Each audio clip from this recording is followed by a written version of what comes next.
আমরা তথ্য প্রযুক্তির যুগে বাস করছি। প্রতিনিয়ত আমাদের হাতের মুঠোয় এসে পৌঁছাচ্ছে বিশ্বের বিভিন্ন প্রান্তের খবরাখবর। কিন্তু দুঃখজনক বিষয় হলো, বর্তমান সময়ে দুই ধরনের খবর সবচেয়ে বেশি জনপ্রিয় হয়ে থাকে। এক, বানোয়াট খবর, আর দুই, মানুষের ব্যাপারে গুজব। মানুষের ঈমানের ফায়দা নিয়ে অনেকেই বানোয়াট কথা সমাজে ছড়িয়ে থাকেন। কোন রকমের হাদিস বা কোরআনের দলিল ছাড়া রাসূল সাল্লাল্লাহু আলাইহি ওয়াসাল্লাম থেকে শুরু করে বিভিন্ন সাহাবীদের নামে ছড়ানো হচ্ছে বানোয়াট কথা। কথার শেষে আবার যোগ করে দেওয়া হচ্ছে, যে ব্যক্তি এই খবর 10 জনকে পৌঁছে দিবে তার জন্য জাহান্নামের আগুন হারাম হয়ে যাবে। এই ধরনের ভিত্তিহীন কথা যোগ করে মানুষকে নানা ধরনের বানোয়াট খবর ছড়িয়ে দিতে উদ্বুদ্ধ করা হচ্ছে।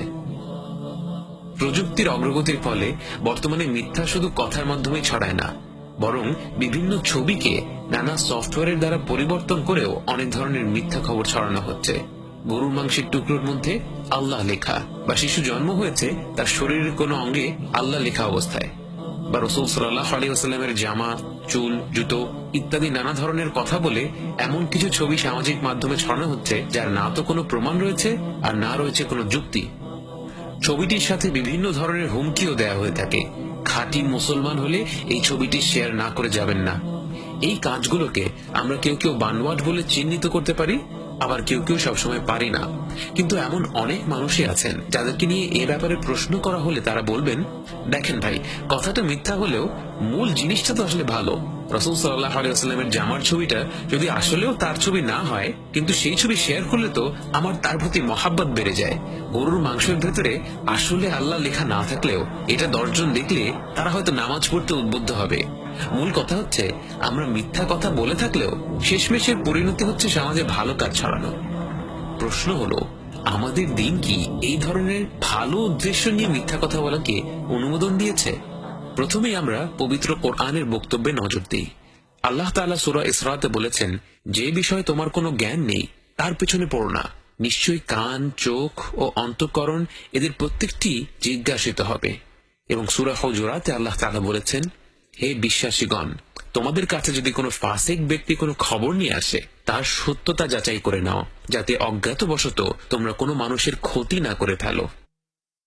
অর্থাৎ কোরআন থেকে শিক্ষা নিলে আমরা বুঝতে পারবো যে একজন মুসলিম হিসেবে আমাদের অবশ্যই উচিত যে কোনো খবর সামনে পেলে তা যাচাই করে দেখা। কোরআনে কিন্তু আলাদা করে ভালো উদ্দেশ্য নিয়ে মিথ্যা কথা বলার কোনো অনুমতি দেওয়া হয়নি। এর কারণ হলো, আমাদের দিন দৃঢ়ভাবে সত্যের উপর গঠিত। এই দিনের আলো ছড়ানোর জন্য আমাদেরকে কোনো ধরনের মিথ্যার আশ্রয় নেওয়ার প্রয়োজন নেই। বিশেষ করে সামাজিক মাধ্যমে বিভিন্ন পেজ থেকে নানা ধরনের তথ্য আমাদের কাছে এসে পৌঁছায়। এই পেজগুলোর বেশিরভাগই কারা চালাচ্ছে, কি উদ্দেশ্যে চালাচ্ছে এ ব্যাপারে আমরা কিছুই জানি না। তাদের জ্ঞান সম্পর্কেও আমাদের কোনো ধারণা নেই। অতএব আমরা যে কোনো তথ্য শেয়ার করার আগে আমাদের বিশ্বস্ত কোনো মানুষের কাছ থেকে সেই তথ্যের সত্যতা যাচাই করে তারপর সেটা আরেকজনকে জানাবো। ওমর রাদিয়াল্লাহু আনহু বলেছিলেন, কোন ব্যক্তি মিথ্যাবাদী সাব্যস্ত হওয়ার জন্য এতটুকুই যথেষ্ট যে সে যা শুনে তাই নির্বিচারে বলে বেড়ায়। সুবহানাল্লাহ। এই কথাটি শুনলে মনে হয় যেন বর্তমান যুগের সামাজিক মাধ্যমের প্রেক্ষাপট মাথায় রেখেই কথাটা বলা হয়েছে। আমরা নিউজ ফিডে একটার পর একটা খবর পড়তে থাকি এবং খুব সহজেই কোনো চিন্তা ভাবনা না করে তা শেয়ার করে থাকি। শুধু ইসলাম নিয়ে ভিত্তিহীন কথা বলেই নয়, আমাদেরকে ধোঁকা দেয়া হচ্ছে আরো নানা ধরনের বানোয়াট গল্প দিয়ে। বিভিন্ন মানুষকে নিয়ে রটিত হচ্ছে কুৎসিত সব গুজব। রসালো এই গল্পগুলো এমন ভাবে লেখা হয় যেন পাঠকেরা পড়ে মজা পায়। মজা পেয়ে যেন ৭-৫ না ভেবে তারা গল্পগুলো ছড়িয়ে দেয়।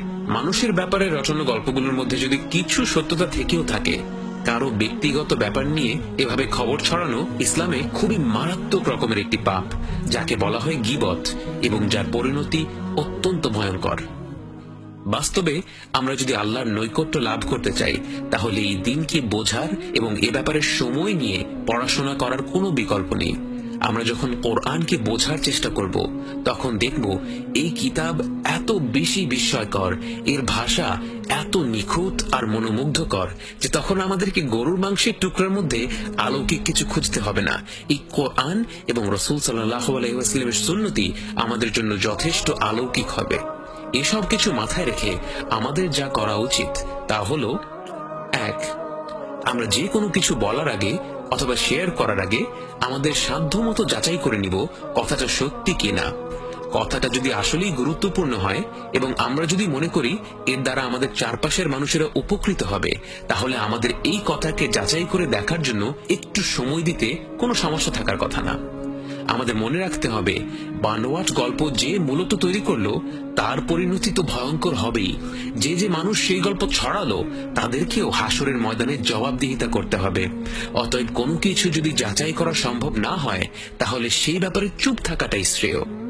দ্বিতীয়ত, যে কোনো মানুষের ব্যক্তিগত কোনো বিষয় নিয়ে গল্প ছড়িয়ে পড়লে সেটা থেকে নিজেকে দূরে সরিয়ে রাখুন।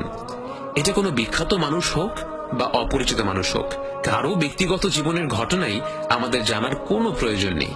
যদি এমন কোনো খবর পড়ে থাকেন যেখান থেকে শিক্ষণীয় কিছু আছে বলে আপনি মনে করেন, তাহলে অবশ্যই সেই ঘটনার সত্যতা যাচাই করে তারপর সেই ঘটনার সাথে সংশ্লিষ্ট ব্যক্তিদের নাম উল্লেখ না করে এবং তাদের পরিচয় যেন কোনোভাবে শনাক্ত না করা যায় সেটা নিশ্চিত করে তারপর সেই গল্পটি আপনি নসিহত দেওয়ার উদ্দেশ্যে কারোর সাথে শেয়ার করতে পারেন।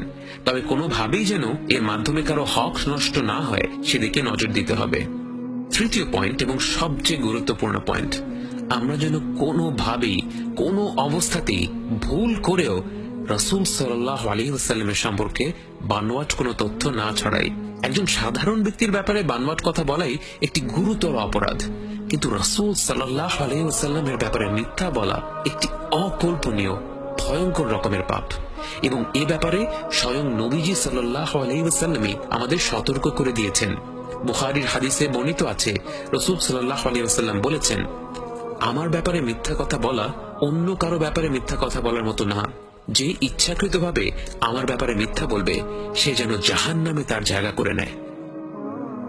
সত্য এবং মিথ্যার মিশ্রণে তৈরি অগণিত তথ্যের এই ডিজিটাল সমুদ্র যেন আমাদের ভাসিয়ে নিয়ে যাচ্ছে অজানা কোনো গন্তব্যে। এই পরিস্থিতিতে রাসূল সাল্লাল্লাহু আলাইহি ওয়াসাল্লামের একটি পরামর্শই হতে পারে আমাদের জন্য চূড়ান্ত দিক নির্দেশক। মান কানা ইউমিনু বিল্লাহি ওয়াল ইয়াউমিল আখির ফালইয়াকুল খায়রান আও লিয়াসমুত। যে আল্লাহ এবং শেষ দিবসে বিশ্বাস করে সে যেন ভালো কথা বলে অথবা চুপ থাকে।